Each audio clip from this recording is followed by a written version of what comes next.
সিরাজগঞ্জের প্রত্যেকটি দৃশ্য সিরাজগঞ্জবাসীর কাছে হীরার চেয়েও দামি। আজকের এই ভিডিওতে তুলে ধরা হয়েছে বাঘাবাড়ী থেকে সামনের দিকে উল্লাপাড়া হয়ে সিরাজগঞ্জ আসতে পাইকপাড়া বাজার থেকে শুরু করে শ্যামলীপাড়া বাজার পর্যন্ত রাস্তার সুন্দর সুন্দর কিছু চিত্রসমূহ।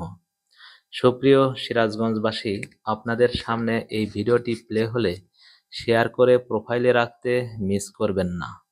রাস্তার দুই ধারে সবুজে শ্যামলে ঘেরা আমাদের সিরাজগঞ্জের প্রত্যেকটি গ্রাম, প্রতিটি মহল্লা, প্রতিটি অঞ্চল, এই গঞ্জের যতগুলো অঞ্চল আছে প্রত্যেকটি অঞ্চলের মানুষেরা অত্যন্ত অতিথিপরায়ণ এবং অত্যন্ত ভালো মনের মানুষ। সাদা সিধে সহজ সরল যে মানুষগুলো, ঠিক সেই মানুষগুলোই সিরাজগঞ্জের উল্লাপাড়া এলাকায় বসবাস করে থাকেন।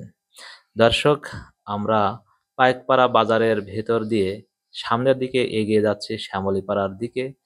আমাদের রাস্তার দুই পাশে রয়েছে ছোট ছোট কিছু আহ, দোকানপাট, যে দোকানপাটগুলো অনেক সময় রাতেও খোলা থাকে, কারণ রাস্তা দিয়ে ঢাকা থেকে ছেড়ে আসা পাবনার বিভিন্ন গাড়ি এই রাস্তা দিয়ে চলাচল করার কারণে এই আশেপাশে যে বাজারগুলো আছে সে বাজারগুলোর দোকানপাট রাতে অনেক দোকান খোলা থাকে।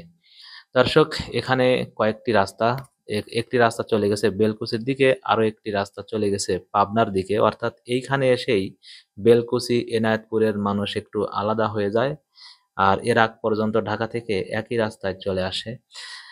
একটি বাইক আর অনেক দ্রুত গতিতে উল্লাপাড়ার ভিতরে প্রবেশ করলো। স্বাগতম উল্লাপাড়ার যে এরিয়াটি রয়েছে সে এরিয়াটির ভিতরে আমরা ঢুকে পড়ছি। এখন শ্যামলীপাড়া বাজার আমাদের সামনে। সারি সারি হাইস ডাইস কত কিছু রয়েছে সিরাজগঞ্জের এই শ্যামলীপাড়া বাজারের প্রবেশদ্বারে।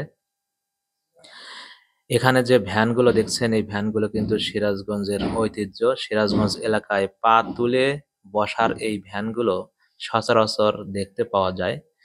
সামনে একটি ওভারপাস।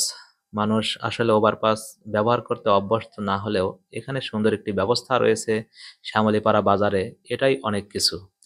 দর্শক, কথা বলতে বলতে ভিডিওটির শেষ পর্যায়ে চলে এসেছি।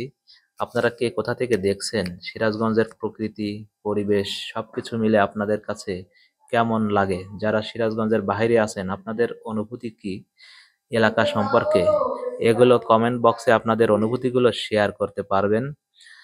আর ভালো লাগলে ভিডিওটি আপনাদের প্রোফাইলেও রেখে দিতে পারেন পরবর্তীতে দেখার জন্য। কথা বলতে বলতে শেষের দিকে চলে এসেছি।